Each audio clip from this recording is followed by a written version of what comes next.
প্রতি বছর বিশ্বে 80 লক্ষ মানুষ তামাক সেবনের কারণে মৃত্যুবরণ করছে, আর তাদের ধোঁয়ার ছোঁয়াতে স্পর্শে 6 লক্ষ মানুষ মৃত্যুবরণ করছে। মদ পানের কারণে 30 লক্ষ মানুষ মৃত্যুবরণ করছে। তাহলে টোটাল কথা হলো 1,16,00,000 মানুষ শুধু মাদকতা আর তামাক সেবনের কারণে মৃত্যু হচ্ছে। তো যারা এগুলো করছে, অপোজিটে যারা আছে, সে বোকা নয়? একদিকে আগুন জ্বলছে, অপরদিকে বোকা মুখে লাগিয়ে ফুঁক দিচ্ছে।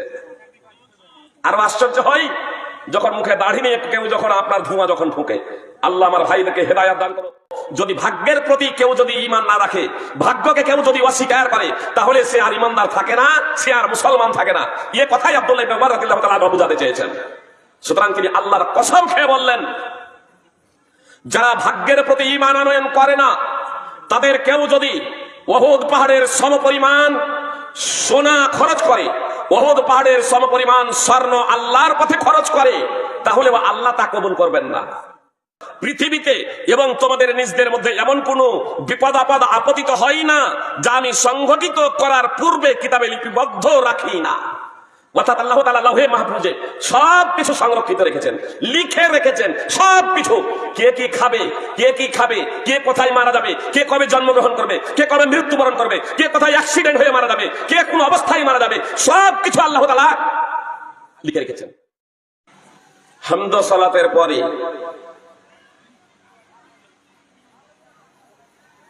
পবিত্র কোরআন থেকে দুটি আয়াত তেলাওয়াত করেছে। ইনশাআল্লাহ তার সম্মুখে রেখে কিছু কথা পরিবেশন করব। ওয়ামা তৌফিকি ইল্লা বিল্লাহ। আজকে আমাকে আলোচ্য বিষয় দেওয়া হয়েছে তাকদীরের প্রতি ঈমান, ভাগ্যের প্রতি ঈমান এবং তার প্রভাব।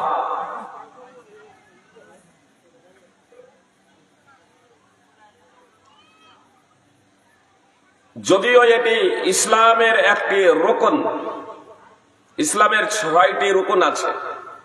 ইসলামের ঈমানের 6টি রুকন আছে, ইসলামের 5টি রুকন। ইসলামের কয়টি রুকন? 5টি। কিন্তু ঈমানের রুকন 6টি। ঈমানের ভিত্তি 6টি বিষয়ের উপরে। ওই 6টি বিষয়ের মধ্যে যদি কোনো একটা বিষয়কে অস্বীকার করা হয় বা কোনো একটা বিষয় নিয়ে যদি ব্যঙ্গ বিদ্রুপ করা হয় বা কোনো একটা বিষয়ের প্রতি যদি সন্দেহ পোষণ করা হয়, তবে সমস্ত ধর্মীয় পণ্ডিতের ঐক্যমতে সে ধর্মচ্যুত কাফির, সে মুসলমান নয়। ওই অবস্থায় যদি তার মৃত্যুবরণ হয়, তাহলে চিরতরে নরকে, অগ্নিকুণ্ডে, জাহান্নামে জ্বলতে থাকবে, শাস্তি ভোগ করতে থাকবে। মুক্তির কোনো সম্ভাবনা নাই, কখনো নয়। বিষয়টি অতীব গুরুত্বপূর্ণ। তা সত্ত্বেও এ বিষয় নিয়ে আমাদের সমাজে আলোচনা খুব কম করা হয়। প্রথম পাঠ আল ঈমান বিল্লাহ। তারপরেও এই আল ঈমান বিল্লাহতে অনেক মুসলমান এমন কথা এবং কাজ করে যে কারণে তার ঈমান এবং ইসলাম বিনষ্ট হয়ে যায়, অথচ সে টেরও পায় না, বুঝতেও পারে না। সেখানে তাকদীরের প্রতি ঈমান বিষয়টি কত গুরুত্বপূর্ণ। সুপ্রিয় ভাই এবং বোন, যারা আমার সামনে আছেন, ডাইরেক্ট যারা বক্তব্য শুনছেন এবং যারা অনুপস্থিত আছেন, লাইভে যারা বক্তব্য শুনছেন, তাদের সকলের কাছে আমার বিনীত অনুরোধ, কথাগুলো একটু মনোযোগ দিয়ে শুনবেন। কোন অমুসলিমও যদি হন, আমার ভাই এবং বোন কোন অমুসলমান, তাহলে তাদেরও বলবো কথাগুলো একটু মনোযোগ দিয়ে শুনবেন। তার কারণে ইসলাম হলো সার্বজনীন দিন, ইসলাম আপনার জন্য। গতকালকে হঠাৎ ফেসবুকে একটু নজর পড়তেই হিন্দু ধর্মের একজন পণ্ডিত দীন কৃষ্ণ ঠাকুর, তিনি অনেক চ্যালেঞ্জ মনোজারা করেন, মানে তার ধর্মাবলম্বীদের সাথে, যে মূর্তি পূজা ধর্মে নেই, আলোচনা করেন। তিনি বলছেন, যদি আমি মুসলিম হতাম তাহলে নিজেকে গর্ববোধ করতাম, আমি যদি মুসলিম হতে পারতাম তাহলে আমি নিজেকে ধন্য মনে করতাম, আমি যদি মুসলমান যদি হতাম তাহলে আমি নিজেকে সৌভাগ্যবান মনে করতাম। আর আজকে আমার মুসলিম স্বজাতি যারা মুসলিমদের ঘরে জন্মগ্রহণ করেছে, ইসলাম সম্পর্কে অনভিজ্ঞতার কারণে তারা এই ইসলামের মাহাত্ম্য এবং মর্যাদা বুঝতে সক্ষম হয় নাই। সুপ্রিয় ভাই এবং বোন, ইসলাম হলো সার্বজনীন দিন। দীনকৃষ্ণ ঠাকুর সহ অন্যান্যদের জানাই সার্বিক আমন্ত্রণ, ইসলাম আপনার জন্য। ইসলামে আমার যতটা অধিকার আছে আপনাদেরও ততটাই অধিকার আছে। পবিত্র কোরআনে আমার যতটা অধিকার আছে আপনাদেরও ততটাই অধিকার আছে।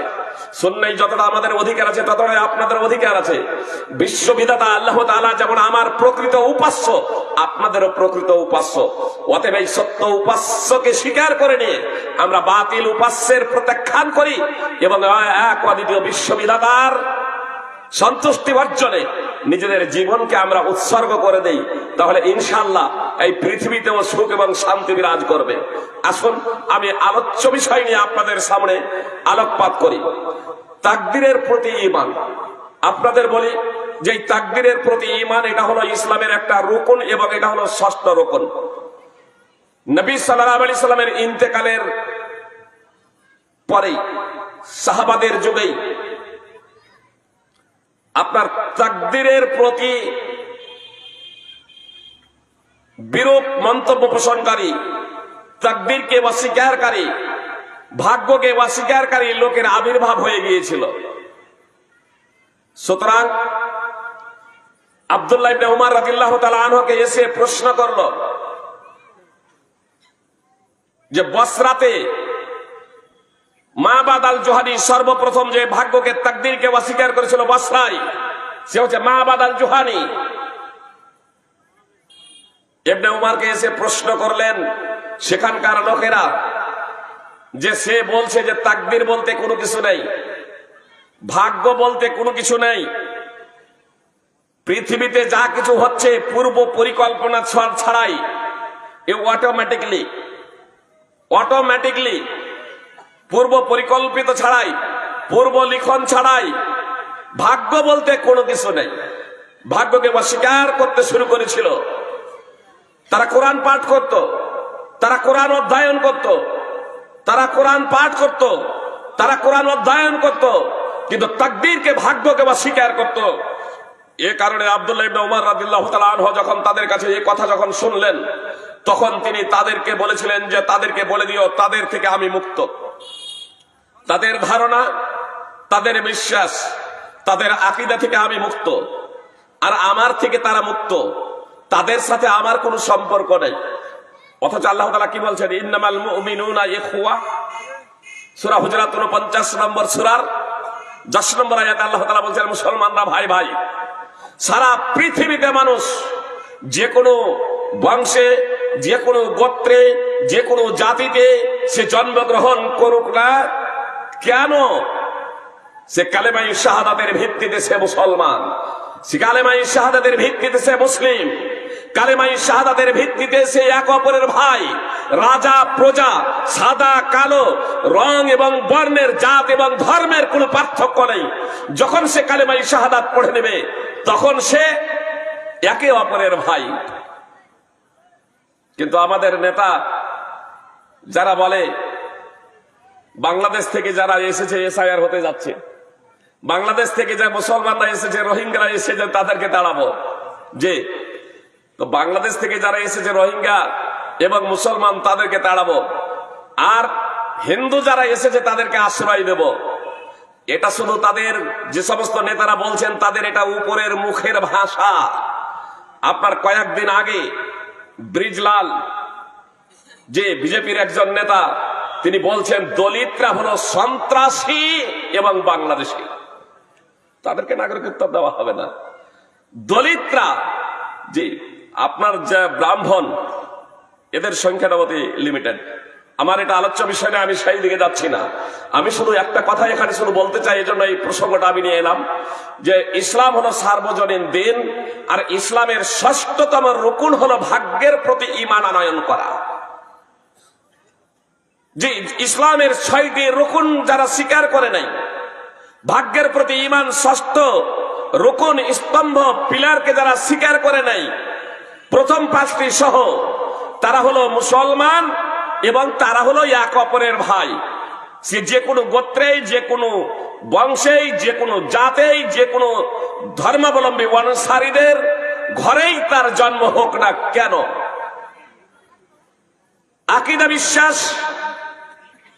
আকীদা বিশ্বাস এবং কর্ম কথার মাধ্যমে সে একটা প্ল্যাটফর্মে আসতে পারে।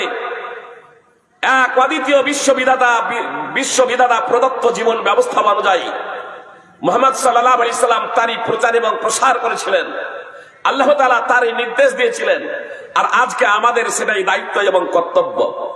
সুপ্রিয় ভাই বোন, তো আব্দুল্লাহ ইবনে উমর রাদিয়াল্লাহু তাআলা আনহু বলছেন, যারা ষষ্ঠ রুকুন মাবাদ আল জুহানি যে বলল, তার প্রসঙ্গে যে বললেন সেখানকার অধিবাসীরা যে সে তাকদীরের প্রতি, ভাগ্যের প্রতি ঈমান রাখে না, তো তিনি বললেন তার সাথে আমার কোনো সম্পর্ক নাই। যারা এই ধরনের আকীদা পোষণ করে তাদের সাথে আমার কোনো সম্পর্ক নাই, আর আমার সাথেও তাদের কোনো সম্পর্ক নাই। এ কথা কেন বললেন? আসলে ইসলামের 5টা রুকনের প্রতি ঈমান রাখলেও যদি ভাগ্যের প্রতি কেউ যদি ঈমান না রাখে, ভাগ্যকে কেউ যদি অস্বীকার করে, তাহলে সে আর ঈমানদার থাকে না, সে আর মুসলমান থাকে না। এ কথাই আব্দুল্লাহ ইবনে উমর রাদিয়াল্লাহু তাআলা আনহু বুঝাতে চেয়েছেন। সুতরাং তিনি আল্লাহর কসম খেয়ে বললেন,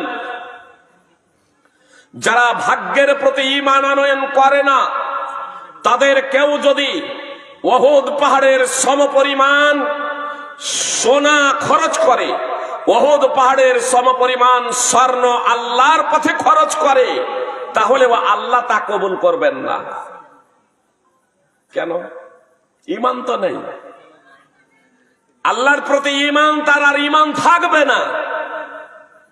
কিয়ামতের আখিরাতের প্রতি ঈমান আর থাকবে না। কিতাবের প্রতি, ফেরেশতাদের প্রতি, রাসূলের প্রতি ঈমান আর তার থাকবে না। একটা রুকুনকে, ভাগ্যের প্রতি ঈমানকে যদি অস্বীকার কেউ যদি করে, ভাগ্যের প্রতি যদি কেউ যদি অস্বীকৃতি জ্ঞাপন করে, তাহলে সে আর ঈমানদার থাকবে না, সে আর মুসলমান থাকবে না, তার ঈমান এবং ইসলাম টুটে যাবে।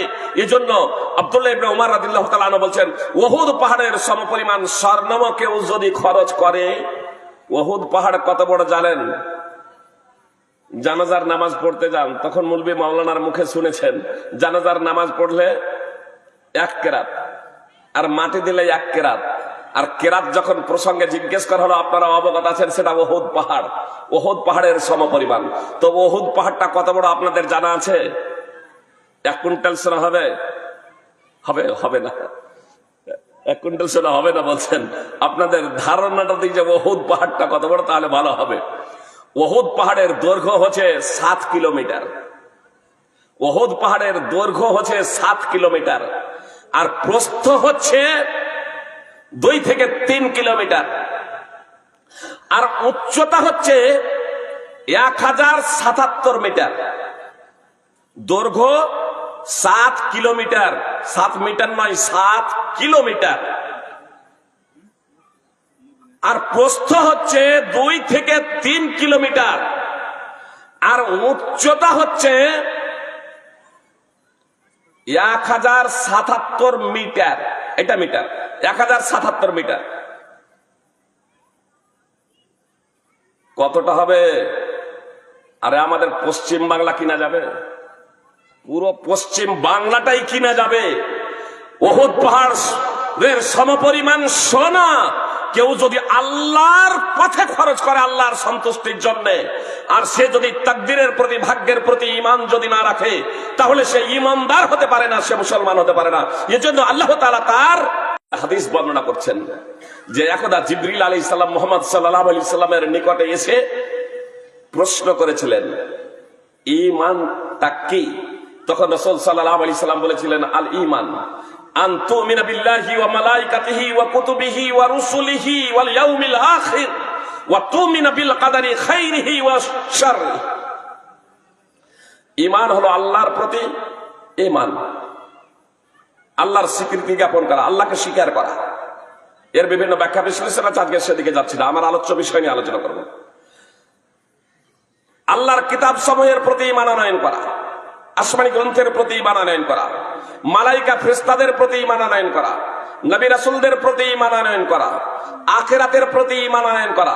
আর ষষ্ঠ নম্বর হলো ভাগ্যের ভালো মন্দের প্রতি ঈমান আনয়ন করা। এই ষষ্ঠ রুকুন ঈমানের, এই একটা রুকুনের প্রতি যদি কেউ অস্বীকৃতি জ্ঞাপন করে, আর সে যদি আল্লাহর পথে উহুদ পাহাড়ের সমপরিমাণ স্বর্ণ খরচ করে, আল্লাহ তা কবুল করবেন না। সহিহ মুসলিম হাদিস নম্বর 8,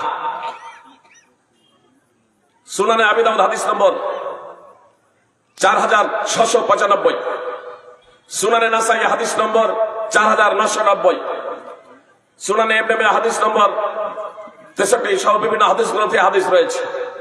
সুপ্রিয় ভাতৃবৃন্দ ও ভগ্নীগণ, এত দ্বারা ভাগ্যের প্রতি ঈমান আনয়নের গুরুত্ব এবং মাহাত্ম্য বুঝতে পারলাম। টাইম যেহেতু বিস্তারিত ব্যাখ্যা বিশ্লেষণের সময় নাই, এজন্য খুব ছোট ছোট করে আপনাদের বলি।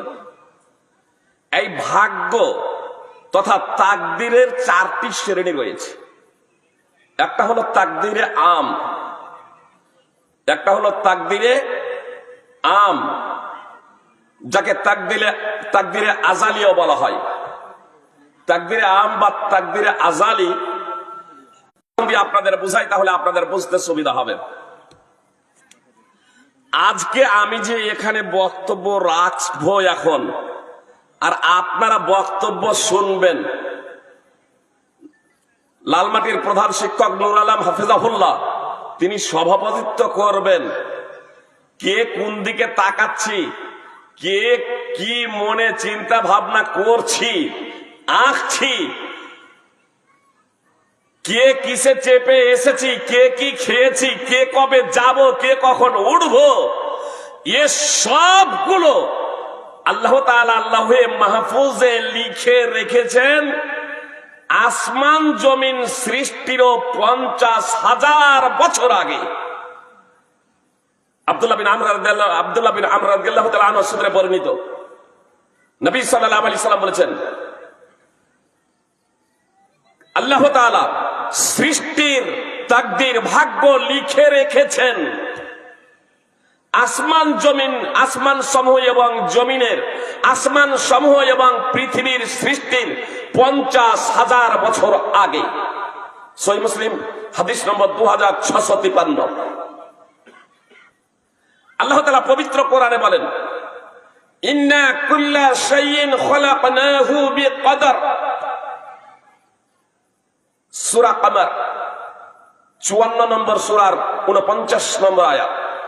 আল্লাহ তাআলা বলছেন, নিশ্চয় আমি প্রত্যেক জিনিসকে নির্দিষ্ট পরিমাণে সৃষ্টি করেছি। প্রত্যেক জিনিসকে আমি নির্দিষ্ট পরিমাণে সৃষ্টি করেছি। জি, এ সব যা কিছু হচ্ছে সবকিছু অটোমেটিক্যালি না, অটোমেটিক্যালি না। একটা উদাহরণ দিই তাহলে আপনাদের বুঝতে সুবিধা হবে। এই যে টেবিলটা দেখছেন, টি টেবিল, আপনার কাঠ থেকে, তক্তা থেকে তৈরি করা হয় আপনার চেয়ার, টেবিল, খাট, বেঞ্চ, চৌকি, আলমারি, দরজা, জানালা। আর এই কাঠ আবার তৈরি হয় বৃক্ষ থেকে।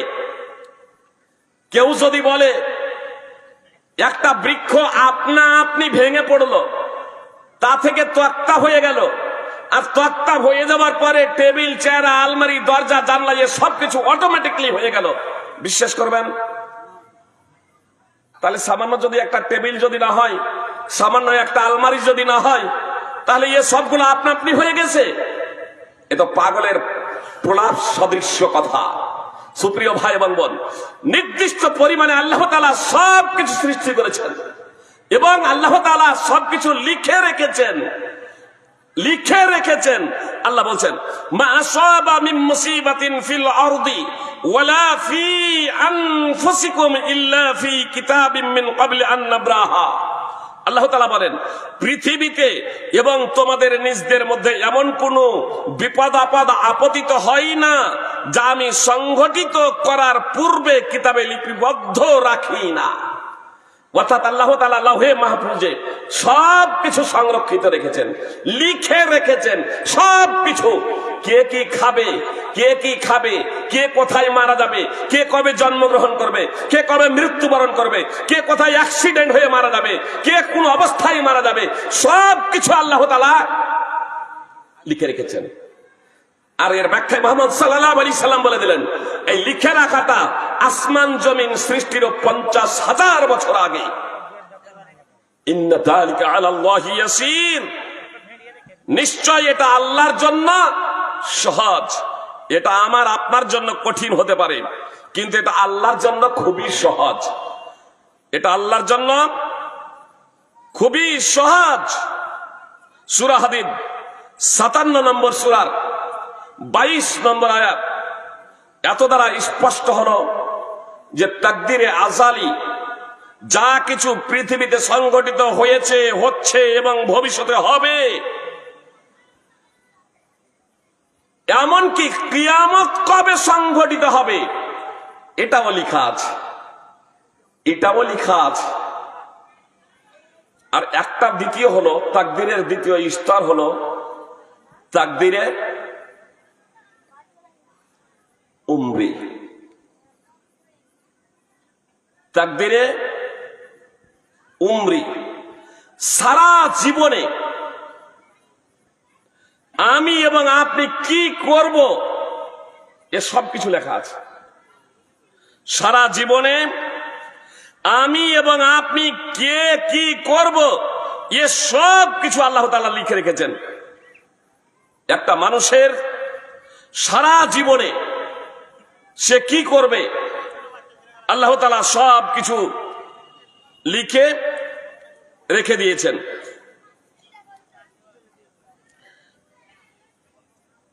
আব্দুল্লাহ ইবনে মাসউদ রাদিয়াল্লাহু তাআলা আনহু সূত্রে বর্ণিত,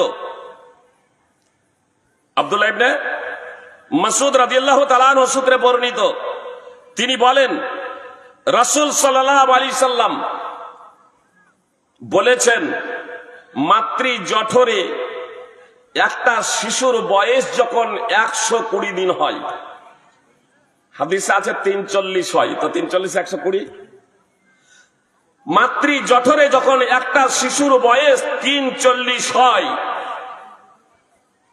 তখন তার রিস্ক লেখা হয়, তার আয়ু লেখা হয়,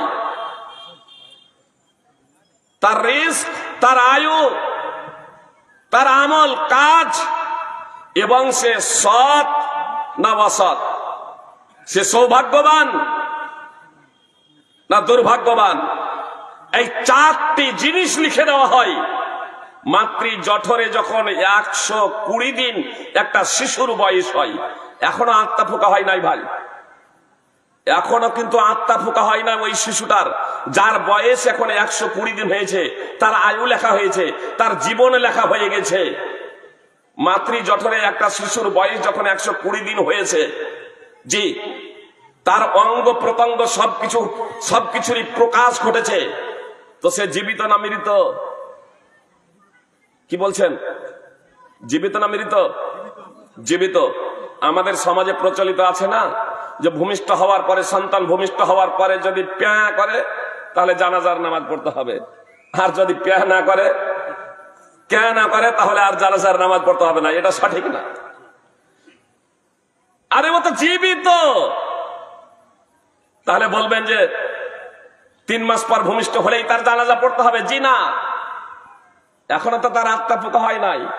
4 মাস যখন হয়ে যায় এই 4টি জিনিস লেখা হয়, আর 4টি জিনিস লেখার পরে নবী সাল্লাল্লাহু আলাইহি সাল্লাম বলছেন সুম্মা ইউনফাকু ফীহি রূহ, সহিহ বুখারীর হাদিস, সহিহ বুখারী হাদিস নম্বর 3208, অতঃপর রূহ ফোঁকা হয়।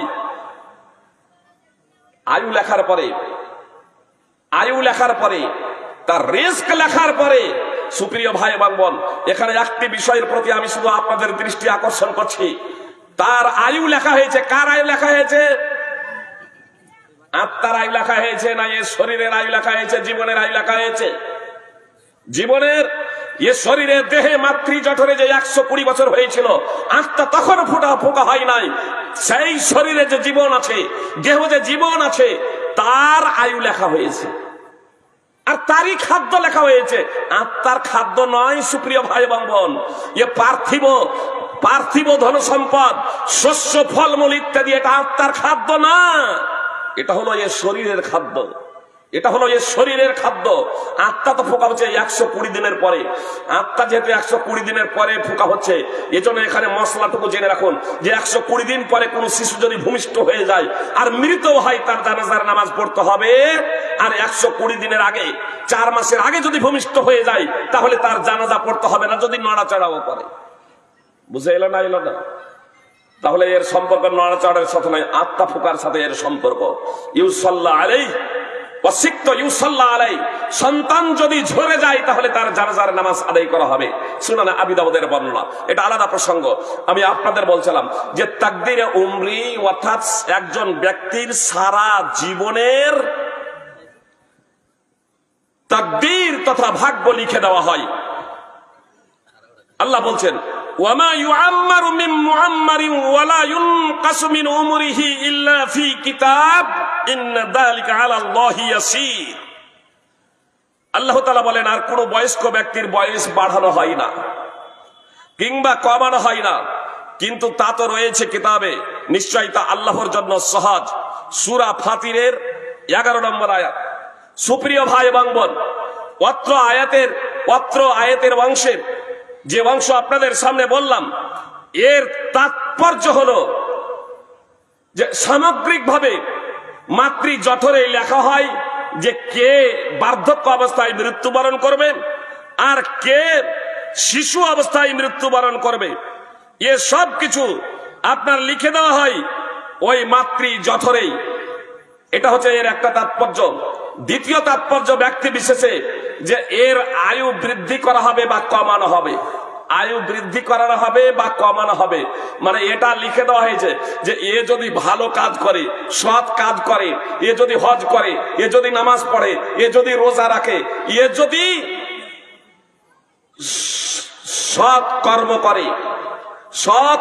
করে, ভালো কর্ম করে, কাউকে যদি কষ্ট না দেয়, কাউকে যদি দুঃখ না দেয়, কারোর সাথে যদি ঝগড়া বিবাদ যদি না করে, নিজের জন্য যা ভালো চাই, লোকের জন্য তা ভালো চাই, নিজের জন্য যে কল্যাণ চাই, লোকেদের জন্য সেই কল্যাণ চাই, তো যে নিজের জন্য ভালো চাই, যা নিজের জন্য যা চাই, লোকের জন্য তাই চাই, এই ধরনের যে সততার সহিত যে জীবনযাপন করে, সৎ কর্ম করে, তো তার আয়ু বৃদ্ধি করে দেওয়া হয়।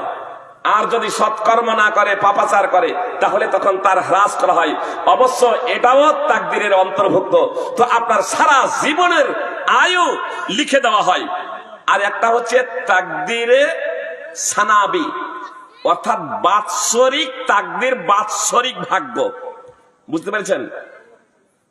আল্লাহ বলছেন, ইন্না আনজালনাহু ফি লাইলাতিন মুবারাকাতিন ইন্না কুন্না মুনদিরিন ফিহা ইউফরাকু কুল্লু আমরিন হাকিম আমরাম মিন ইনদিনা ইন্না কুন্না মুরসিলিন। আল্লাহ তাআলা বলেন, নিশ্চয় আমি এটি নাজিল করেছি বরকতময় রাতে, নিশ্চয় আমি সতর্ককারী। সে রাতে প্রত্যেক প্রজ্ঞাপূর্ণ বিষয়ে সিদ্ধান্ত অনুমোদিত হয়। আমার নির্দেশে নিশ্চয় আমি রাসূল প্রেরণকারী। সূরা দুখান 44 নম্বর সূরার 3 থেকে 5 নম্বর আয়াত। অত্র আয়াতে আল্লাহ তাআলা বলছেন, আমি অবতীর্ণ করেছি পবিত্র কোরআনকে বরকতময় রাতে। এই বরকতময় রাত বলতে সাবে কাদার নয়, যেমন আমার কিছু ভাইরা মনে করে। বরকতময় রাত বলতে লাইলাতুল কদর। সুতরাং আল্লাহ তাআলা সূরা কাদরে বলেন, ইন্না আনজালনাহু ফি লাইলাতিল কদর। আমি পবিত্র কোরআন অবতীর্ণ করেছি লাইলাতুল কদরে। আর আল্লাহ তাআলা সূরা বাকারার স্পষ্টভাবে ঘোষণা দিয়ে দিয়েছেন, শাহরু রমাদানুল্লাযী উনজিলা ফীহিল কুরআন। রমাদান হলো সেই মাস যে মাসে আল্লাহ পবিত্র কোরআন অবতীর্ণ করেছেন। তো এত দ্বারা সূরা বাকারা 185 নম্বর আয়াতের অংশ বিশেষ এত দ্বারা স্পষ্ট হয়ে গেল যে পবিত্র কোরআন রমাজানে অবতীর্ণ করেছেন। আর আল্লাহ এক জায়গায় বলছেন যে আমি লাইলাতুল কদরে অবতীর্ণ করেছি, মর্যাদাময় রজনীতে অবতীর্ণ করেছি। এক জায়গায় বলছেন বরকতময় রজনীতে অবতীর্ণ করেছি। তো বরকতময় রজনী আর মর্যাদা পূর্ণ রজনী এই দুটো হচ্ছে একই রাত, আর তা হচ্ছে রমাজানে। পবিত্র কোরআনে কোনো বিরোধ নেই। সুপ্রিয় ভাতৃবৃন্দ ও ভগ্নীগণ, কিছু ব্যক্তি যারা আপনার বরকতময় রাত বলতে শবে বারাতকে নিয়েছে, তারা ভুল পথে পরিচালিত হয়েছে, শয়তানের প্রতারণায় তারা আবদ্ধ। আল্লাহ তাআলা তাদের হেদায়েত দান করুন। সুপ্রিয় ভাই এবং বোন, অত্র আয়াত সময়ে আল্লাহ তাআলা স্পষ্ট করে দিলেন যে আল্লাহ তাআলার এই গুরুত্বপূর্ণ রাতে, অর্থাৎ মর্যাদাপূর্ণ রাত্রিতে, বরকতময় রাত্রিতে প্রত্যেক বিষয়ের সিদ্ধান্ত অনুমোদিত হয়। সবকিছু তো লেখা হয়ে গেছে আসমান জমিন সৃষ্টিরও 50,000 বছর আগে, তাই না? তা আবার প্রতি বছর, যে এই প্রতি বছর আপনার সবকিছু সংরক্ষিত আছে লৌহে মাহফুজে, লৌহে মাহফুজে। আর প্রতি বছর কে কি করবে, কে কি খাবে, কে কোথায় জন্মগ্রহণ করবে, কার পুত্র সন্তান হবে আর কার কন্যা সন্তান হবে, এ সবগুলো এই মর্যাদাময় রজনীতে, আপনার গুরুত্বপূর্ণ রাত্রিতে আল্লাহ তাআলা ফেরেশতাদেরকে, যে ফেরেশতা যে কাজে নিয়োজিত আছেন তাদেরকে আপনার হস্তান্তর করে দেওয়া হয়, তাদেরকে হস্তান্তর করে দেওয়া হয়। তাদের কাছে যে খাতা আছে, তাদের কাছে যে পাণ্ডুলিপি আছে, সেই পাণ্ডুলিপিতে স্থানান্তরিত হয়। তখন সেই ফেরেশতা, তখন সেই পাণ্ডুলিপি দেখেন, যেমন মালাকুল মউত, যাকে আমরা আজরাইল বলি, আসলে আজরাইল কোরআন এবং সুন্নাহ দ্বারা প্রমাণিত নয়, ইসরাইলি বর্ণনা। মালাকুল মউত কোরআনে আল্লাহর মৃত্যুর ফেরেশতার নাম উল্লেখ করেছেন মালাকুল মউত। তো এই মালাকুল মউতের যে দপ্তর খাতা রয়েছে, এক বছরে কে কবে কোন জায়গায় মৃত্যুবরণ করবে এর কাছে আপনার খাতায় নাম চলে এসেছে। গত লাইলাতুল কাদার থেকে নিয়ে আগামী লাইলাতুল কাদারের আগে যারা মৃত্যুবরণ করব, কোন সময়ে কোন মুহূর্তে, কয়টাই, কয় মিনিট, কয় সেকেন্ডে, কোন স্থানে, সমস্ত কিছু কিন্তু মালাকুল মউতের কাছে বিদ্যমান। পৃথিবীতে আমরা চলাচল করছি, কিন্তু আমরা কেউ জানি না যে আমার মৃত্যু ওই ফেরেশতার ডায়েরিতে লেখা আছে কিনা, জানে? আমরা কেউ জানি না। এত আস্ফালন কিসের, এত গর্ব কিসের, এত অহংকার কিসের, এত অজুহাত কিসের, এত টাল বাহনা কিসের? যখন সৎ কাজ করতে বলা হয়, যখন নামাজ পড়তে বলা হয়, যখন নেশাজাত দ্রব্য ছেড়ে দিতে বলা হয়, যখন পাপাচার বন্ধ করতে বলা হয়, তখন তারা বলে সময় তো অনেক আছে, ঠিক আছে আগামী শুক্রবার থেকে। আপনি আগামী শুক্রবার, আপনার জীবনের গ্যারান্টি আছে যে আপনার জীবনের গ্যারান্টি আছে? এত অহরহ আপনারা দেখছেন, বিমান দুর্ঘটনা থেকে নিয়ে ট্রেন দুর্ঘটনা, বাস দুর্ঘটনা। এই কিছুদিন হলো আপনার হায়দ্রাবাদ ব্যাঙ্গালোর হাই রোডে, আপনার কুর্নুল জেলায় এসি একটা বাস, এসি বাসে কে চাপবে? ভালো ভালো পয়সা লোকগুলো, যে এসি বাসে মোটরসাইকেলের সাথে একটা ধাক্কা লেগে এসি বাস পুরো আগুনের সঙ্গে সঙ্গে জ্বলে ছারখার। সঙ্গে সঙ্গে স্পটে 19 জন মৃত্যুবরণ করে, পরে আবার অনেকেই মারা যায়। জি, সঙ্গে সঙ্গে পুরো বাস চলে একেবারে ভস্মীভূত হয়ে গেছে। কল্পনা করা যায়? আপনি কিসের জন্য বলছেন, টাল বাহনা করছেন যে আগামী দিনে তওবা করুন, আজকে এক্ষুনি নেশাদার দ্রব্য সেবন করব না, পাপাচারে লিপ্ত হব না, আজ থেকে আমি সৎ হয়ে যাব, মুহাম্মদ সাল্লাল্লাহু আলাইহি সাল্লামকে আইডিয়াল এবং মডেল হিসেবে গ্রহণ করে মুহাম্মদ সাল্লাল্লাহু আলাইহি সাল্লামের মতো হওয়ার প্রচেষ্টা করব। আজকে নেশাদার দ্রব্যে আমাদের সমাজ ভরে গেছে। সুপ্রিয় ভাই এবং বোন, এখানে একটা কথা বলি, আসলে আমরা অনেক সময় অনেক কিছু জানি না, তো যে অনেক সময় অনেক কিছু জানি না। কেউ সাঁতার জানে না, আর আপনার ফিডার ক্যানেলে ব্রিজের উপরে গিয়ে আপনার সমুদ্রে ঝাঁপ দিচ্ছে, মিডিলে সাঁতার জানে না আর সমুদ্রে ঝাঁপ দিচ্ছে, সে বাঁচবে না মরবে? আমরা তাকে কি বলবো? আমরা তাকে পাগল বলবো না? বলবো না যে পাগল বলবো না যে ও একটা বড্ড পাগল মূর্খ, গন্ড মূর্খ। সুপ্রিয় ভাই এবং বোন, বিড়ি সিগারেটের সঙ্গে আপনাদের জানা আছে বিড়ি সিগারেট কাকে বলে? জানা আছে? বিড়ি সিগারেট একটা কি পাইপ, এরকম আছে না নাই? পাইপ, একটা পাইপ, তার মাথাতে থাকে, মুখে থাকে কি আগুন।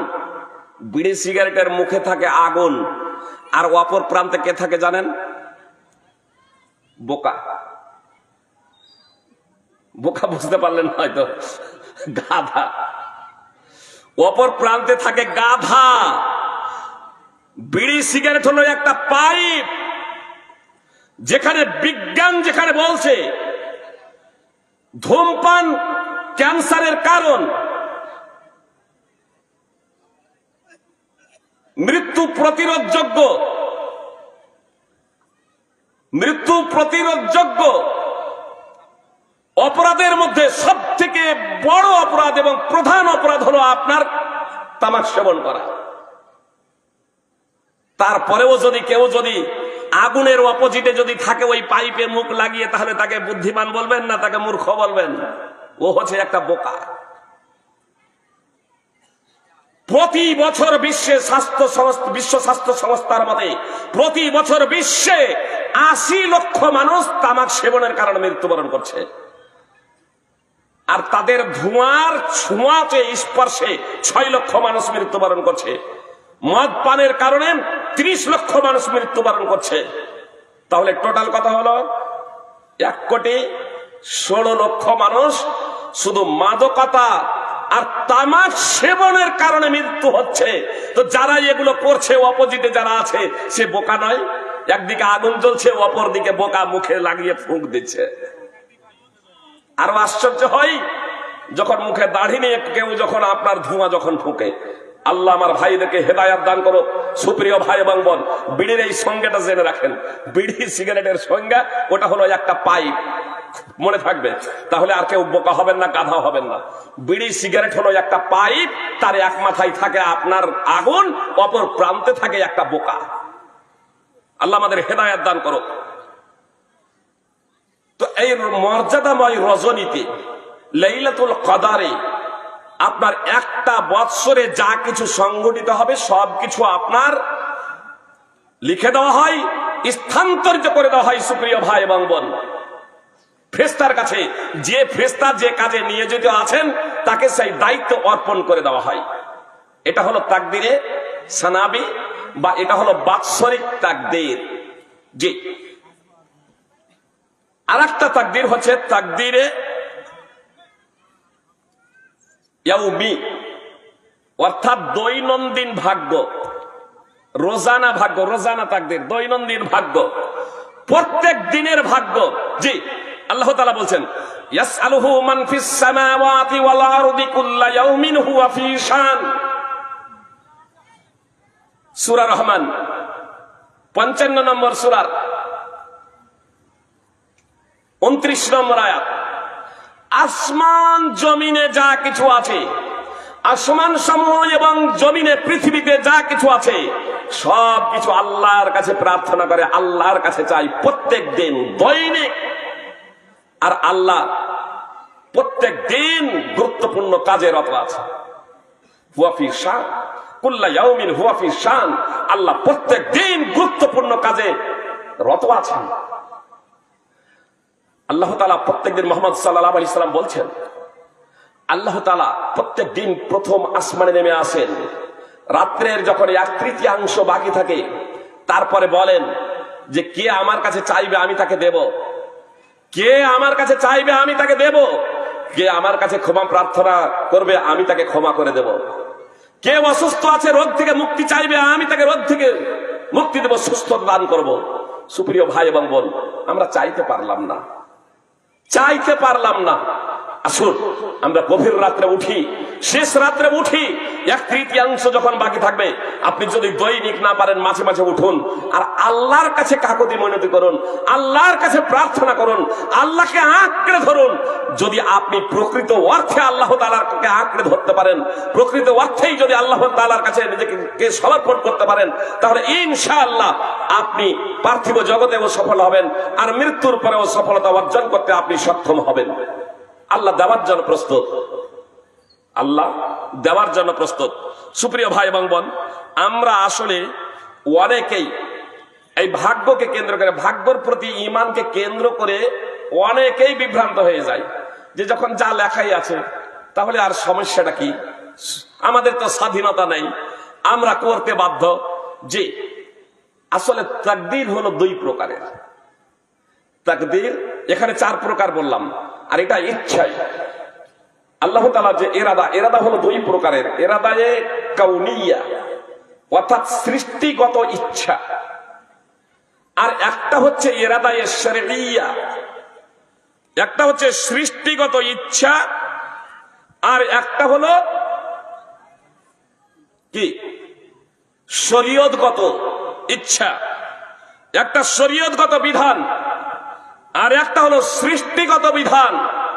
তো আপনার সৃষ্টিগত ইচ্ছাই আপনার এখানে কারো কোনো কিছু ক্ষমতা নাই। আল্লাহ বলছেন ইন্নামা আমরুহু ইদা আরাদা শাইআন আন ইয়াকুলা লাহু কুন ফায়াকুন। তার ব্যাপার শুধু এই যে কোনো কিছুকে তিনি যদি হও বলতে চান তখনই তা হয়ে যায়। সূরা ইয়াসিন 36 নম্বর সূরার 82 নম্বর আয়াত। ইরাদায়ে কাউনিয়া, এই ইরাদায়ে কাউনিয়াতে মানুষের কোনো ক্ষমতা চলে না। ইরাদায়ে কাউনিয়ায় মানুষের কোনো ক্ষমতা চলে না। এখানে আল্লাহ যা ইচ্ছা তাই তিনি করেন, যা ইচ্ছা তাই তিনি সৃষ্টি করেন। আল্লাহ বলছেন বাদিউস সামাওয়াতি ওয়াল আরদ ওয়া ইযা কাদা আমরান ফাইন্নামা ইয়াকুলু লাহু কুন ফায়াকুন। তিনি অর্থাৎ আল্লাহ তাআলা আসমান সমূহ এবং জমিনের স্রষ্টা। আল্লাহ তাআলা আসমান সমূহ এবং পৃথিবীর আদি স্রষ্টা। আল্লাহ তাআলা তিনি হলেন অনাদি। আর যখন তিনি কোনো বিষয়ের সিদ্ধান্ত নেন তখন কেবল বলেন হও, ফলে তা হয়ে যায়। কুন হও ফায়াকুন, তৎক্ষণাৎ তা হয়ে যায়। সূরা বাকারা 2 নম্বর সূরার 117 নম্বর আয়াত। ইরাদায়ে কাউনিয়া, এই ইরাদায়ে কাউনিয়ার ব্যাপারে আমাদের ব্যক্তিগত কারো কোনো স্বাধীনতা নেই। আমাদের ব্যক্তিগত কারো কোনো স্বাধীনতা নেই। এখানে আমরা সবাই বাধ্য। আর এর সাধারণ উদাহরণ যদি আপনাদের বুঝতে সুবিধা হবে। চোখ আছে দেখার জন্য, কান আছে শ্রবণের জন্য, নাক আছে ঘ্রাণ নেওয়ার জন্য, তাই তো? কেউ যদি বলে নাক দিয়ে ঘ্রাণ নেব না, কান দিয়ে ঘ্রাণ নেব, হবে? আল্লাহ কানকে সৃষ্টি করেছেন কিসের জন্য? শ্রবণের জন্য। চোখকে সৃষ্টি করেছেন কিসের জন্য? দেখার জন্য। নাককে সৃষ্টি করেছেন ঘ্রাণ নেওয়ার জন্য। এখন কেউ যদি বলে কান দিয়ে দেখবো, চোখ দিয়ে না, মৌলভী মওলানারা এতদিন থেকে বলে, কোরআনে লেখা আছে চোখ দিয়ে দেখার জন্য সৃষ্টি করেছেন, কান দিয়ে শ্রবণের জন্য। মৌলভী মওলানার কথা শুনবো না, আজ থেকে আমি কান দ্বারা দেখবো আর চোখ দ্বারা শুনবো, এটা সম্ভব? তো এই বিষয়ে আল্লাহ তাআলা প্রশ্ন করবেন না। বিষয়টা বুঝে এসেছে না আসেনি? এটা ইরাদায়ে কাউনিয়া। আল্লাহ বলছেন আফা গায়রা দীনিল্লাহি ইয়াবগুন ওয়া লাহু আসলামা মান ফিস সামাওয়াতি ওয়াল আরদি তাওআন ওয়া কারাহা। তারা কি আল্লাহর দ্বীনের পরিবর্তে অন্য কিছু তালাশ করছে? অথচ আসমান সমূহ জমিনে যা আছে তা তারই আনুগত্য করে, ইচ্ছাই এবং অনিচ্ছাই। মানুষ চাক আর না চাক, পৃথিবীতে যা কিছু আছে স্বেচ্ছাই ও অনিচ্ছাই আল্লাহ তাআলার দাসত্ব করে চলেছে। জি, আপনার সৃষ্টিগত যে সমস্ত বিষয়গুলো আছে স্বেচ্ছাই ও অনিচ্ছাই। একজন কাফের যদি বলে আমি কান দ্বারা শুনবো না, ও কান দ্বারাই শুনতে হবে। ও যদি বলে চোখ দ্বারা দেখবো না, চোখ দ্বারাই তাকে দেখতে হবে। জি, আপনার মানুষের যে রক্ত, এক কথায় যা কিছু আল্লাহ তাআলা মানে ইরাদায়ে কাউনিয়া সৃষ্টিগত বিধানে প্রত্যেকেই আমরা বাধ্য। আর এর জন্য আল্লাহ প্রশ্ন করবেন না। আল্লাহ প্রশ্ন করবেন না কান তুই শুনেছিস কেন, চোখকে প্রশ্ন করবেন না চোখ তুই দেখেছিস কেন, এ প্রশ্ন করবেন না। প্রশ্নটা কি করবেন এটা শুনে নেন। কানকে যেহেতু দেখার জন্যই প্রশ্ন করেছেন, চোখকে যেহেতু কানকে যেহেতু শোনার জন্য সৃষ্টি করেছেন, চোখকে যেহেতু দেখার জন্য সৃষ্টি করেছেন, এর জন্য কান দ্বারাই শুনতে হবে, চোখ দ্বারাই দেখতে হবে, এর জন্য প্রশ্ন করবেন না। প্রশ্নটা কি করবে জানেন? প্রশ্নটা কি করবে জানেন? প্রশ্নটা হবে কি কি শুনেছ আর কি কি দেখেছ। আল্লাহ শোনার জন্য সৃষ্টি করেছেন কানকে, দেখার জন্য সৃষ্টি করেছেন চোখকে, কিন্তু আল্লাহ তাআলা ইরাদায়ে শরঈয়া শরীয়তি বিধান আল্লাহ তাআলা মানুষকে এখানে স্বাধীনতা দিয়েছেন, এখতিয়ার দিয়েছেন, স্বাধীনতা দিয়েছেন। মানুষ ইচ্ছা করলে ভালো জিনিসও শুনতে পারে, মন্দ জিনিসও শুনতে পারে। ইচ্ছা করলে পরচর্চা, পরনিন্দা, গীবত, মিথ্যা, অপবাদ এগুলো শুনতে পারে, বাদ্যযন্ত্র শুনতে পারে। আর ইচ্ছা করলে সে অন্য মনস্ক হয়ে যেতে পারে, শুনবে না, তা থেকে বিরত থাকতে পারে। এটা মানুষের স্বাধীনতা। ইচ্ছা করলে সে চোখ দ্বারা অন্যায় অশ্লীলতা দেখতে পারে, নির্জন ঘরে অ্যান্ড্রয়েড মোবাইল চালিয়ে সে অন্যায় অশ্লীল ছবি দৃশ্য দেখতে পারে, আবার ইচ্ছা করলে নামও দেখতে পারে। মানুষকে আল্লাহ স্বাধীনতা দিয়েছেন। ইন্না হাদাইনাহুস সাবিলা ইম্মা শাকিরা ওয়া ইম্মা কাফুরা। টাইমার যেহেতু বেশি নেই এজন্য আর রেফারেন্স দিচ্ছি না। সূরা দাহার আলোচ্য বিষয় শেষ হয় না, প্রশ্ন শেখুল হাদিস বসা আছেন। ইন্না হাদাইনাহুস সাবিলা ইম্মা শাকিরা ওয়া ইম্মা কাফুরা। আল্লাহ তাআলা বলছেন আমি মানুষকে সুপথ প্রদর্শন করেছি, হয় সে কৃতজ্ঞ হবে অথবা অকৃতজ্ঞ হবে। আল্লাহ স্বাধীনতা দিয়েছেন, এখতিয়ার দিয়েছেন, ইরাদায়ে শরঈয়া। আল্লাহ বলছেন ওয়াকুলিল হাক্কু মির রাব্বিকুম ফামান শাআ ফালইউমিন ওয়া মান শাআ ফালইয়াকফুর। সূরা কাহফ 18 নম্বর সূরার 29 নম্বর আয়াতের অংশ বিশেষ। মুহাম্মদ সাল্লাল্লাহু আলাইহি ওয়াসাল্লাম আপনি বলে দেন তোমাদের প্রতিপালকের পক্ষ থেকে সত্য আগত, অতএব যে চাই সে ঈমান আনয়ন করুক আর যে চাই সে কুফরি করুক। তাহলে ঈমান আনয়ন করার কুফরি করার আমার আপনার এখতিয়ারে আল্লাহ তাআলা রেখেছেন, স্বাধীনতা দিয়েছেন। প্রচুর আয়াত আছে এ মর্মে, সুপ্রিয় ভাই এবং বোন। দালিকাল ইয়াউমুল হক ফামান শাআ আত্তাখাযা ইলা রাব্বিহি মাআবা। ওই দিন সত্য, সুতরাং যে চাই আপন পালকের নিকট আশ্রয় গ্রহণ করুক। সূরা নাবা 78 নম্বর সূরার 39 নম্বর আয়াত। তবে আমার এই ইচ্ছা যা আছে সুপ্রিয় ভাই এবং বোন, এই ইচ্ছাটাও আল্লাহ তাআলার ইচ্ছার অধীনে। এই ইচ্ছাও আল্লাহ তাআলার ইচ্ছার অধীনে। আপনি ইচ্ছা করলে জাদু শিক্ষা করতে পারবেন, জাদু শিক্ষা করতে পারেন, জাদু দ্বারা কাউকে অ্যাটাক করতে পারেন, আক্রমণ করতে পারেন। এটা আল্লাহ তাআলা আপনাকে এখতিয়ার দিয়েছে, স্বাধীনতা দিয়েছে। তাহলে এই আল্লাহ বলে দিয়েছেন, কিন্তু জানিয়ে দিয়েছেন জাদু শিক্ষা করা কুফর। জাদু যদি শিক্ষা করো নরকে যেতে হবে, জাহান্নামে যেতে হবে, জাহান্নামে যেতে হবে, মুক্তি পাবে না, কঠিন শাস্তি ভোগ করতে হবে। এ প্রসঙ্গে সূরা বাকারা 2 নম্বর সূরার 102 নম্বর আয়াত। কিন্তু আপনি যাকে তাকে জাদু করে দিতে পারেন, যার তার দাম্পত্য জীবনে বিচ্ছেদ ঘটাতে পারেন জাদুর মাধ্যমে, এটা সম্ভব না। ওয়া মা হুম বিদাররিনা বিহি মিন আহাদিন ইল্লা বিইذنিল্লাহ। আল্লাহ তাআলার ইচ্ছার অনুগত যদি হয় তাহলে সেটা হতে পারে, অন্যথায় নয়। এজন্য আল্লাহ তাআলা বলেন ইন হুয়া ইল্লা যিকরুল লিল আলামিন লিমান শাআ মিনকুম আন ইস্তাকিম ওয়া মা তাশাউনা ইল্লা আন ইয়াশা আল্লাহু রাব্বুল আলামিন। সূরা তাকবীর 81 নম্বর সূরার 27 থেকে 29 নম্বর আয়াত। পবিত্র কোরআন নিখিল বিশ্বের জন্য হলো উপদেশ।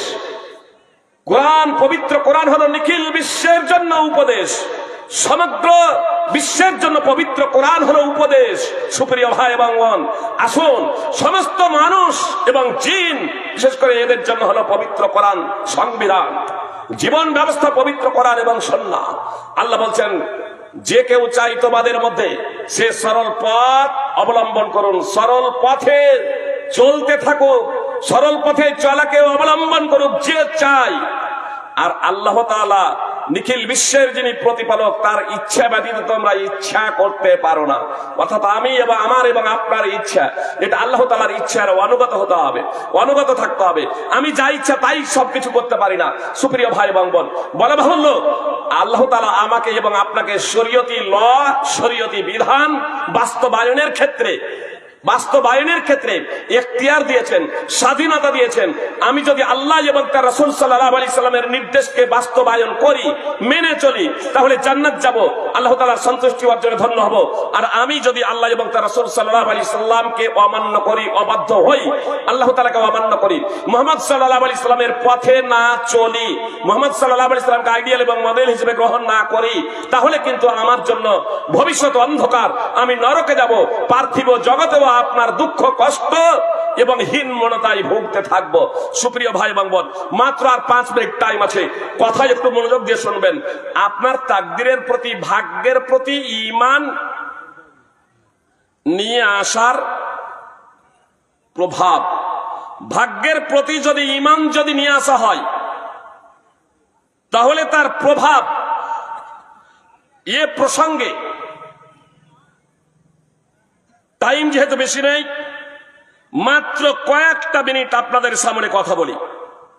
আল্লাহ তাআলা বলছেন, লিকাইলা তাসাউ আলা মা ফাতাকুম ওয়ালা তাফরাহু বিমা আতাকুম ওয়াল্লাহু লা ইউহিব্বু কুল্লা মুখতালিন ফখুর।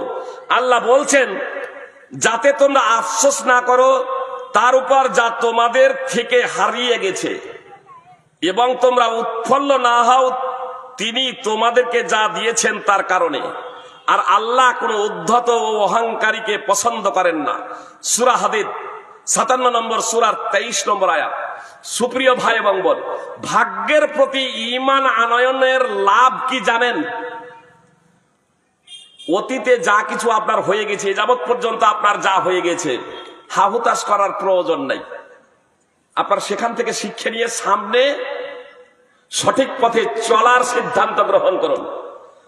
অতীতে যা কিছু প্রাপ্ত হননি, অনেক সময় বলে না, এই যদি কাজটা যদি না করতো, বা ওই যদি বেরিয়ে না যদি যেত, তাহলে অ্যাক্সিডেন্টটা হতো না। মাছ ধরছে, টোপা যখন মাছে টানছে, একটু ডুবছে, খাঁচ ছিপ টান দিল, মাছ উঠলো না, খুব আফসোস, যদি আর একটু ডুবাতে দিতাম বেটাকে। আফসোস করে লাভ নেই, আফসোস করে লাভ নেই। উবাদা বিন সামিত রাদিয়াল্লাহু তাআলা আনহু বলছেন, উবাদা বিন সামিত রাদিয়াল্লাহু তাআলা আনহু তার পুত্রকে বলেছিলেন, তুমি ঈমানের স্বাদ পেতে পারো না, তুমি ঈমানের স্বাদ পেতে পারো না যতক্ষণ না তুমি এই আকীদা রাখবে যে যা তোমার হস্তগত হয় নাই, যা তুমি প্রাপ্ত হয় নাই, তা কশ্চিন কালেও তোমার ভাগ্যে আসার ছিল না। আগে এ পর্যন্ত তোমার ভাগ্যে যা আসেনি, এ পর্যন্ত তোমার ভাগ্যে আসার কোন প্রশ্নই ছিল না। আর যা তুমি প্রাপ্ত হয়েছ, সুখ দুঃখ কষ্ট বিপদ আপদ, কশ্চিন কালেও তা মিস্টেক হওয়ার ছিল না। আল্লাহ তাআলা, নবী সাল্লাল্লাহু আলাইহি ওয়াসাল্লাম বলেছেন, আল্লাহ তাআলা সর্বপ্রথম কলম সৃষ্টি করলেন, অতঃপর কলমকে বললেন লেখো। কলম বললে কি লিখবো? কলমকে বলা হলো তুমি সবকিছু লেখো, হাত্তা তাকুমাস সাআহ, এমনকি কিয়ামত কবে সংঘটিত হবে সেটাও লিখে ফেলো। তারপরে বলছেন রাসূল সাল্লাল্লাহু আলাইহি ওয়াসাল্লাম, রুফিয়াতিল আকলাম, কলম উঠিয়ে নেওয়া হয়েছে, ওয়াসাফাতিস সুহুফ, পাণ্ডুলিপি শুকিয়ে গেছে, কলম উঠিয়ে নেওয়া হয়েছে, পাণ্ডুলিপি শুকিয়ে গেছে। যে এই আকীদা ব্যতীত মৃত্যুবরণ করবে, মুহাম্মদ সাল্লাল্লাহু আলাইহি ওয়াসাল্লাম বলেছেন, যে এই আকীদা ব্যতীত মৃত্যুবরণ করবে সে আমার দলভুক্ত নয়। সুনানে আবি দাউদ, মুসনাদ আহমদ।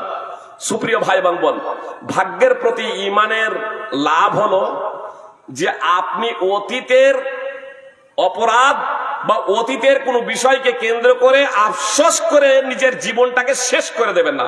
অনেকে আত্মহত্যা করে না, করে না, কি কারণে করে? যে অবসাদে। ওর যদি ভাগ্যের প্রতি যদি ঈমান যদি থাকে, তাহলে আত্মহত্যা করা থেকে সে বেঁচে যাবে। সুপ্রিয় ভাই এবং বোন, দু একটা কথা বলে বক্তব্য ইতি করে দিচ্ছি। ভাগ্য দুটো কারণে পরিবর্তন হয়, ভাগ্য দুটা স্তর। একটা হচ্ছে কাদায়ে মুবরাম, যাকে কাদায়ে নাজিজ বলা হয়, তাকদিরে নাজিজ, তাকদিরে মুবরাম, যা বাংলায় যাকে অটল ভাগ্য বলা হয়, যার কোনো পরিবর্তন নেই। আর একটা হচ্ছে তাকদিরে মুআল্লাক, কাদায়ে মুআল্লাক, ঝুলন্ত ভাগ্য। এটাও তাকদিরেরই একটা পাঠ। আপনার এটা পরিবর্তন হতে পারে। নবী সাল্লাল্লাহু আলাইহি সাল্লাম বলেছেন, লা ইয়ারুদ্দুল কাদা ইল্লা দুআ ওয়ালা ইয়াজিদু ফিল উমরি ইল্লাল বির। সুনানে তিরমিজি হাদিস নম্বর 2139। নবী সাল্লাল্লাহু আলাইহি সাল্লাম বলেছেন, দুয়ার মাধ্যমে ভাগ্য পরিবর্তন হয়, দুয়ার মাধ্যমে ভাগ্য পরিবর্তন হয়। সুপ্রিয় ভাই এবং বোন, দোয়া করুন, রাত্রে উঠুন, জাগুন, নামাজের মাধ্যমে সব থেকে বেশি বান্দা আল্লাহর নিকটবর্তী হয়। অতএব নামাজে আপনি দোয়া করুন, সাজদায় দোয়া করুন, তাশাহুদের মাধ্যমে আপনি দোয়া করুন, কাকতে মিলিত করে। সুপ্রিয় ভাই এবং বোন, আল্লাহ তাআলার কাছে নিজের মনের কথা, নিজের চাহিদা, নিজের আবেদন, নিজের দাবি দাওয়া আল্লাহর কাছে পেশ করুন, আল্লাহর কাছে চেয়ে নেন। দোয়ার মাধ্যমে ভাগ্য পরিবর্তন হয় এবং সততার মাধ্যমে, নেকির মাধ্যমে, ভালো কাজের মাধ্যমে, কল্যাণের মাধ্যমে আপনার আয়ু বৃদ্ধি হয়। সুনানে তিরমিজির হাদিস। আর সহিহ বুখারী, মুসলিম সহ বিভিন্ন হাদিস গ্রন্থ আছে। নবী সাল্লাল্লাহু আলাইহি সাল্লাম বলেছেন, মান সাররাহু আন ইউবসাতা লাহু ফি রিজকিহি আও ইউনসা লাহু ফি আসরিহি ফালইয়াসিল রাহিমা। যে চায়, যে পছন্দ করে, যাকে এটা আনন্দ দেয়, পুরো বলা হয়েছে মান হাব্বা, যে পছন্দ করে, যে পছন্দ করে, যে চায়, যে আনন্দিত হতে চায়, সে যে তার রিস্ক বৃদ্ধি হোক, যার রিস্কে প্রশস্ততা আসুক, তার খাদ্যে, তার রুচিতে বরকত আসুক, প্রশস্ততা আসুক এবং তার আয়ু বৃদ্ধি হোক, ফালিয়াসিল রহিমা, সে যেন আত্মীয়তার বন্ধন দৃঢ় রাখে, সে যেন আত্মীয়তার বন্ধন মজবুত করে। সহিহ বুখারী, মুসলিমের হাদিস। সুপ্রিয় ভাই এবং বোন, আসুন আমরা তাকদীরের প্রতি ঈমান রাখি, তাকদীরের ভারমন্দের প্রতি ঈমান রাখি। অতীত যা হয়ে গেছে তারই আমাদের আফসোস করার প্রশ্নই নেই, বরং অতীতে যে সমস্ত আমাদের জীবনকে নিয়ে মূল্যায়ন করব। অতীতে যদি আমাদের পাপাচার ত্রুটি বিচ্যুতি হয়ে থাকে, আল্লাহ তাআলার দাসত্বে, ইবাদতে গাফলতি এবং সুস্তি এবং অবহেলা হয়ে থাকে, তাহলে তার জন্য অনুতপ্ত চিত্তে, অনুতপ্ত হৃদয়ে আল্লাহ তাআলার কাছে আমরা কান্না করব, আল্লাহ তাআলার কাছে প্রার্থনা করব, আল্লাহ তাআলার কাছে আমরা ক্ষমা চাইব এবং ভবিষ্যতে সেই ত্রুটিগুলো, সেই ভুলগুলো সংশোধন করে নেব এবং একমাত্র আল্লাহ তাআলার নির্দেশ অনুপাতে মুহাম্মদ সাল্লাল্লাহু আলাইহি সাল্লামের প্রদর্শিত পথে নিজে চলব এবং অন্যকে চলার জন্য আমরা অনুপ্রেরণা দেব, সৎ কাজের আদেশ করবো এবং অসৎ কাজে বাধা প্রদান করব। এইভাবে যদি আমরা নিজেদের জীবনটাকে পরিচালিত করতে শুরু করে দিই, তাহলে ইনশাআল্লাহ আমাদের জীবনে শান্তি নেমে আসবে, সুখ শান্তি নেমে আসবে পার্থিব জগতেও, এবং মৃত্যুর পরেও আমরা সুখ এবং শান্তি লাভ করতে পারবো। আল্লাহ তাআলার সন্তুষ্টি অর্জনে ধন্য হয়ে আমরা চিরস্থায়ী ভাবে জান্নাতি হতে পারবো। হে আল্লাহ, তোমার কাছে প্রার্থনা করি, তোমার কাছে প্রার্থনা করি, হে আল্লাহ, তুমি নিজ রহমতে, নিজ দয়ায়, নিজ অনুগ্রহে, নিজ অনুকম্পায় তুমি আমাদের সকলকে ক্ষমা করে দাও। আজকে যারা এই প্রোগ্রামে নানাভাবে সাহায্য সহায়তা করেছেন, হে আল্লাহ, তাদেরকে ক্ষমা করো, তাদেরকে তোমার পথে পরিচালিত করো, তাদেরকে তোমার পথে পরিচালিত করার জন্য তুমি আমাদের তৌফিক দান করো, ক্ষমতা দান করো। হে আল্লাহ, তুমি আমাদের প্রত্যেকের ছোট বড় যাবতীয় গুনাহগুলো ক্ষমা করে দিয়ে, হে আল্লাহ, একমাত্র যাতে তোমার দাসত্ব করে আমরা এই জীবন ত্যাগ করতে পারি, সমস্ত রকমের বিপদ আপদ থেকে, কঠিন কষ্ট থেকে যাতে বাঁচতে পারি, আর মৃত্যুর পরে সকল বিপদ আপদ, কষ্ট, শাস্তি থেকে বেঁচে যাতে স্থায়ীভাবে তোমার জান্নাত এবং সর্বোচ্চ জান্নাতেরই আশা করি, জান্নাতুল ফেরদাউস, এবং তোমার সন্তুষ্টি অর্জন করার স্থায়ীভাবে তুমি আমাদের সেই তৌফিক দাও, সেইভাবে তুমি আমাদের মাধ্যমে কাজ করিয়ে নাও। আমিন। আকুলু কাউলি হাযা আস্তাগফিরুল্লাহ লি ওয়া লাকুম ওয়া লিসাইরিল মুসলিমিন। আসসালামু আলাইকুম ওয়া রাহমাতুল্লাহি ওয়া বারাকাতুহু।